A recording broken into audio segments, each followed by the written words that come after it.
The next speaker is Daniel Klocke. He's a team leader at the Max Planck for Meteorology, just 400 meters away from here, 500 meters maybe.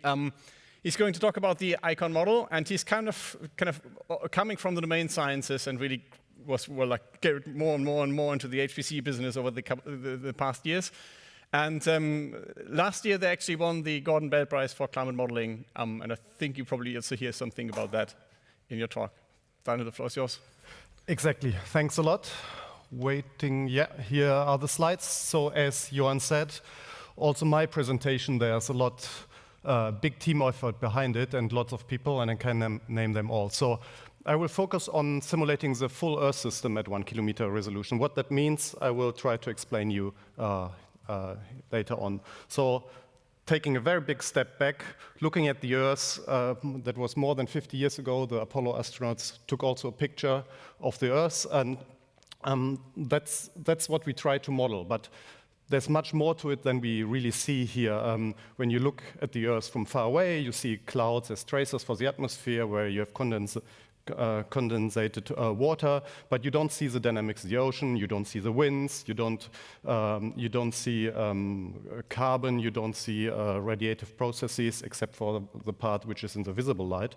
So, and all this shapes our planet and how it evolves and how our climate changes. So we want to get in there, try to model these aspects which we cannot see, and some of these aspects we cannot even measure from space. We can measure them locally, but not globally, from satellites, for example.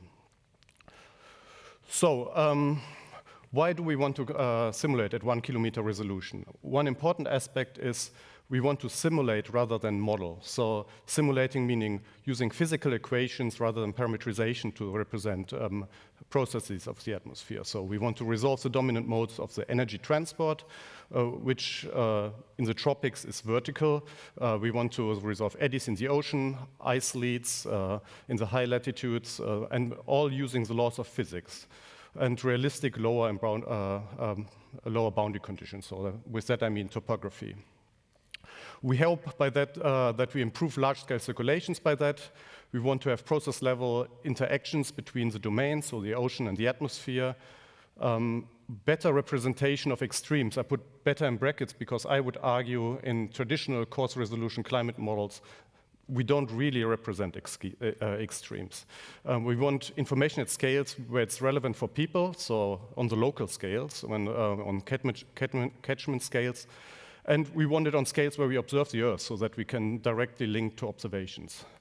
We want scale interactions from local to the global scale and vice versa. And I mean, also a point we forget about these high-resolution models, I mean, from a technical side, they're very complicated, but from a scientific side, they're actually less complicated because you have less lines of code, you have less equations. Then also that means less bugs, less assumptions, and they're essentially simpler from a physical perspective. Technically, they're much more complicated, of course. And then here at the heart of the challenge, what we try to achieve is we want to incorporate all the scales which are relevant for the physical processes to couple the cycles of energy, water, and carbon. So that's the important aspect here. And so to simulate the flow of carbon through the domains of the Earth system, through the ocean, through the land, and through the atmosphere. To simulate energy and water cycles, we need to resolve the highest scales which resolve convective instabilities. That's basically weather, how we experience it. So we have to simulate weather. For that, we need very high resolution. To couple those to the carbon cycle, we need a lot of additional processes, like biochemical processes, dynamical processes in the ocean, and tons of processes in the land biosphere. And then also, of course, to make this all useful, we also need to do that fast, right? So we call that temporal compression, or how Johan called it, simulated days per day. So how fast we can simulate faster than real time to make relevant studies. So, and rule of thumb for us is if we can get a tau, here the temporal compression of about 30, it becomes easy to study things like the diurnal cycle and practical to study the annual cycle. if we can compress the time in our model to something like 300, we can study interannual variability and perform multi-decadal simulations. So it really constrains what you can study with your model depending on how fast you can simulate. And state of the art so far usually is there are two approaches to do that. Either you limit your domain so you don't simulate the whole globe, but then you decouple some scale interactions so you can go to a very high resolution, but you decouple the carbon cycle from the energy and water cycle. Another approach, which is used in coarser resolution models, which you know from IPCC reports, for example, as to forgo scale interactions and then statistically model the fine scales. But in that case, you decouple the water from the carbon and energy cycles, which you then model properly.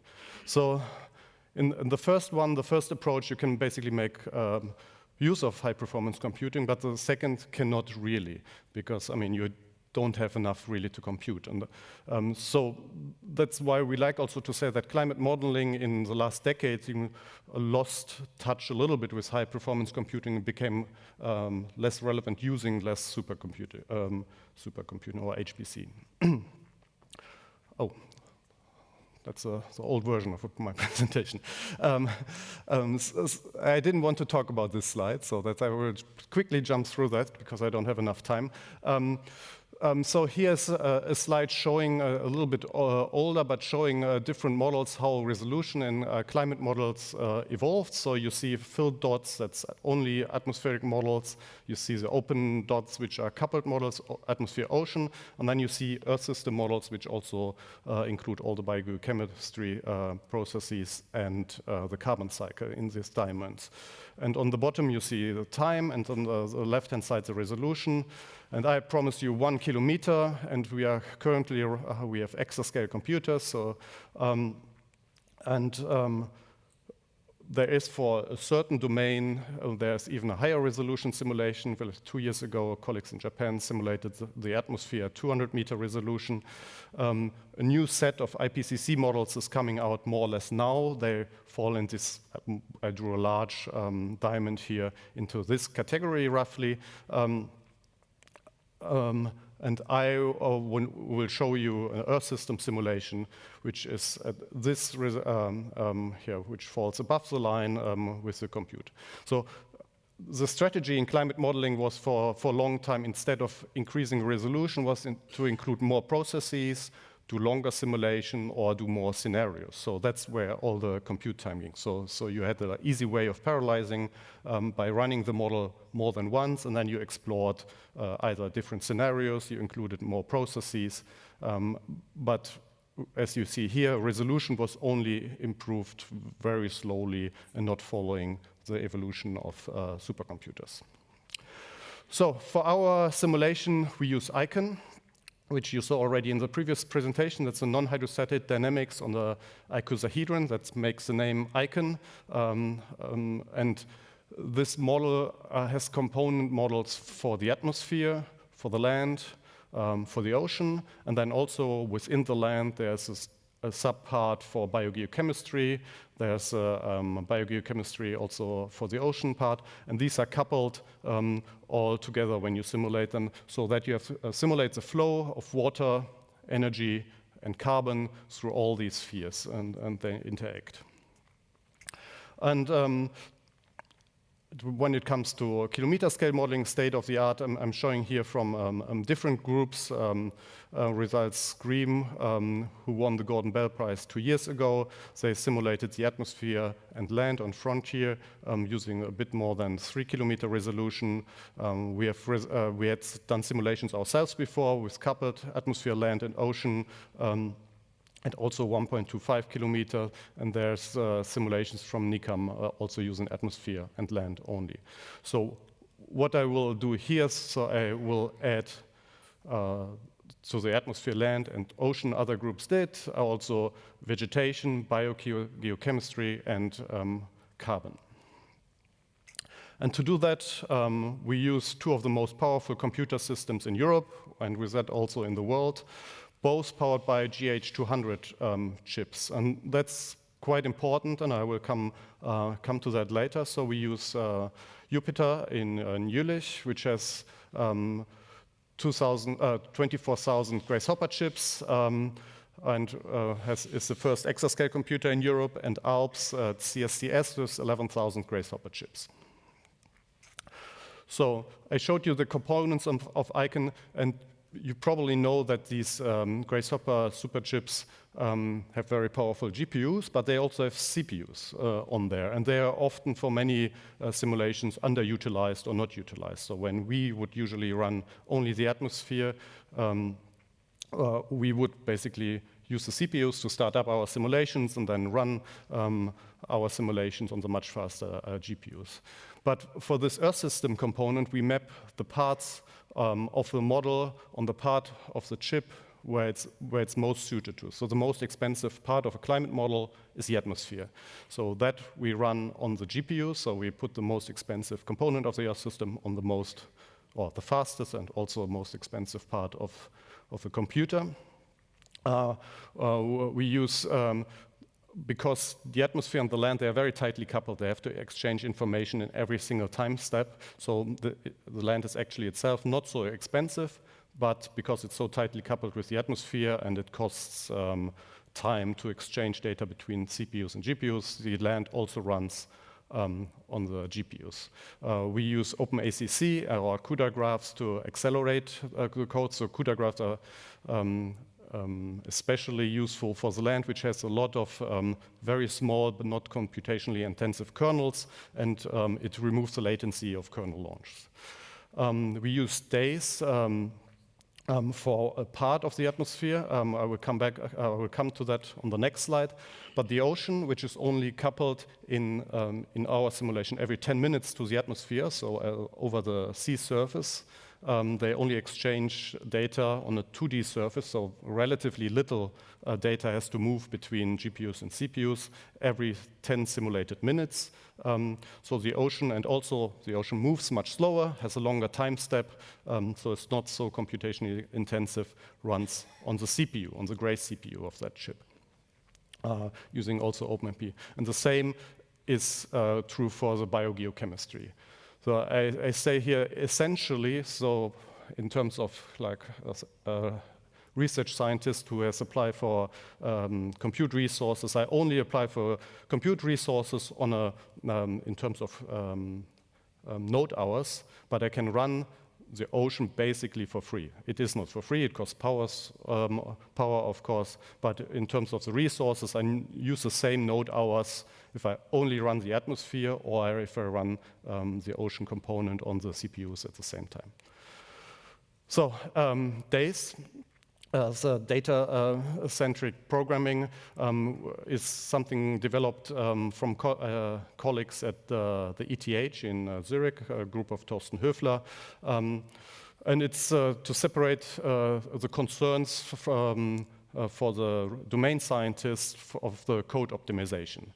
So this is, people who program in Fortran and have to optimize HPC code know lines like this. And in our case, a lot of the code is actually just pragmas for optimization on different kind of machines, for GPUs, for vector machines, and so on and so on. So those are removed, and this is happening in the background through days.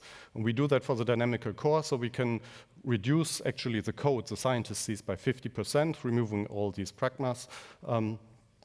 And the performance engineer in the background uses transformation and code generation to accelerate it then for various machines. That's what we gain. So just for one part of the atmospheric model, so for the dynamic core, which is one of the most expensive parts, we get a factor 1.3x running it, and we get that to improve memory bandwidth. And the optimizations which are done in the background is exposing more parallelism, so it's easier to map to device parallelism, or better reductions, and index list compressions. Johan had mentioned this. Energy efficiency is very important in climate science also to justify that you use the resources wisely. And in our case, running this setup I explained, we run it on CPUs and two different sets of GPU machines. And as you see here, we measure on the left, on the y-axis, you see the energy per simulated day, and on the x-axis, you see the time compression in terms of simulated days. And you see that for the whole range of time compression, so time compression, more time compression obviously also means more resources. But in general, we have about a factor 4.4 less energy if we, per simulated day, if we run on GPUs instead of CPUs in this case. So now coming to this full kilometer scale Earth system model setup.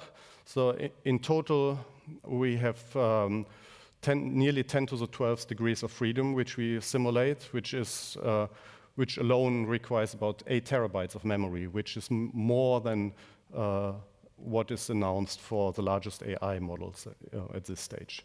So a lot of these degrees of freedom, how we calculate them, so it's the number of cells when we split the sphere in these 1 kilometer large cells. So that gives us about 330 million cells. We have levels in the vertical, we have prognostic variables, and then you see the time step in our case is 10 seconds. And then it's less variables for land, obviously, because it covers less. You have less vertical levels, same for ocean and biogeochemistry. And here you see already the performance in tau, and for the other models we had calculated a tau star, so we get, when we scale to about 85% of Jupiter, which corresponds to 5,100 nodes, we get about 146 simulated days per day. To make numbers about comparable to the other ones, we scale to tau star, which means the throughput the other models would have had if they had run at the same resolution using the same resources. At least for Frontier and our own simulations on Lumi, the same amount of resources is a valid assumption because that's the end of the machine, so you cannot scale to any further. So you could say it might be unfair, but at least until this day, this has been the highest time compression which was achieved, but also not only being fast, but also significantly more complex. So double the time compression than previously achieved, but with a lot more degrees of freedom, simulating much more spheres of the atmosphere. And here's a scaling curve. So in bluish for Jupiter, going from our problem, our simulation needs at least 500 nodes to fit on, which corresponds to 2,048 superchips. And we scale it up on Alps to all of the Alps system and all of Jupiter system to 5,100 Grace Hopper nodes.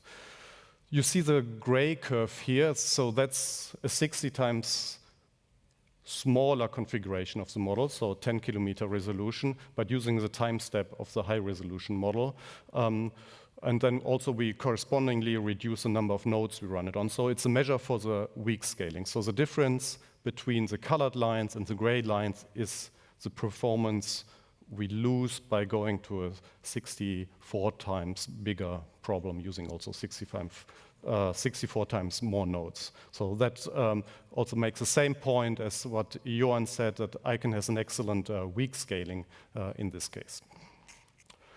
And for this, we got the ACM Gordon Bell Prize for Climate Modeling last year, so we were very happy about it. If you don't know this prize, it recognizes contributions of climate scientists and software engineers to innovative parallel computing towards solving the global climate crisis, based on impact or potential impact. So, what did we achieve? So, first time ever simulating the kilometer scale with the full complexity of the Earth system, so including the carbon cycle, coupling the cycles of energy, water, and carbon. And then we achieved for that setup, even so it's also in itself unique, so it's by definition record-breaking, time compression of 146 simulated days per day on 5,120 Grace Hopper nodes, with an unprecedented number of degrees of freedom.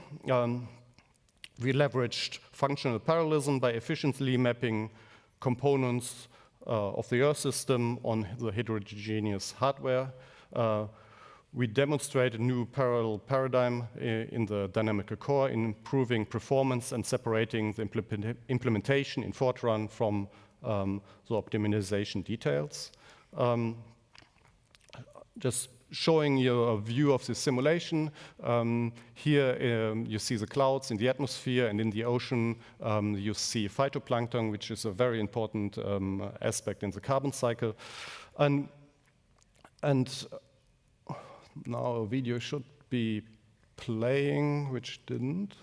Maybe I was not patient enough. These are very big. No, it doesn't play. I try one more time. No. So what you would be seeing, you would see here again, you see phytoplankton, which is very tiny microscopic animals in the ocean, which play an important part in the carbon cycle. And this video would be moving forward. You would see ocean eddies mixing. You would see also imprints of the wind field from above.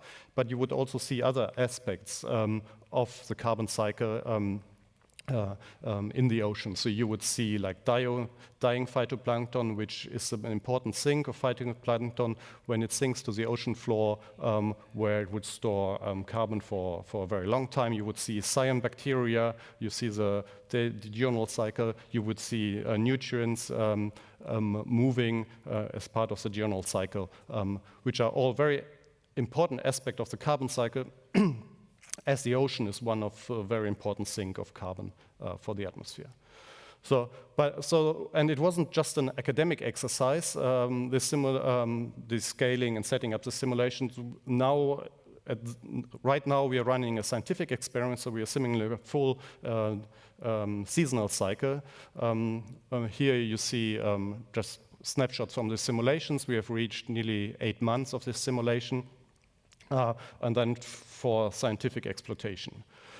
And there's some implications to that, which I like to stress. So until very recently, people have claimed running a full Earth system model at kilometer scale is not possible, but we have shown it is possible. And it also can be done in a way with a time compression if you had big enough machines available that you could even explore ensembles or different scenarios for climate simulations. And that has the potential to provide full global Earth system information on local scales about the implication of the future warming for people and ecosystems, importantly. And one can generate a physically based data set of the flow of energy, water, and carbon through the Earth system. And that links to the question we had before regarding AI. That's information which otherwise wouldn't exist. We don't have information for data for that. We don't have observations for that.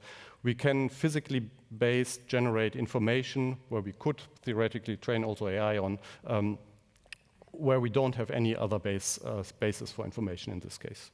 Thank you. Thank you, Daniel.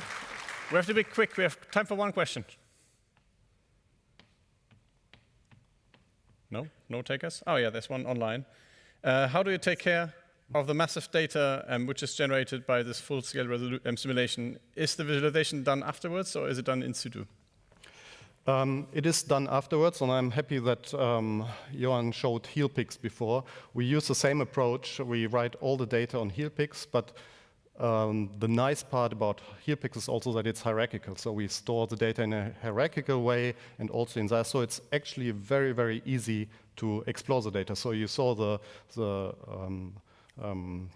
temporal evolution of the simulation in global mean surface temperature. So that means I need to average every single field, so that means a lot of data values, load them and average them. But in a HealPix, when you can do that in the lower resolution, you get exactly the same results. So it takes me milliseconds, basically, to compute a global average time series from the simulation. So I think, yeah, I mean, the data volume is still large, but at least we took care that we can structure it in ways that it's at least very easy to explore. And what we also did, and we want to, once the simulation is done, make it publicly available. It will be in a cloud storage, in a S3 store, so anybody can then play, at least with the lower resolution zoom levels from the HealPix data on that. Thanks a lot. Let's thank Daniel again.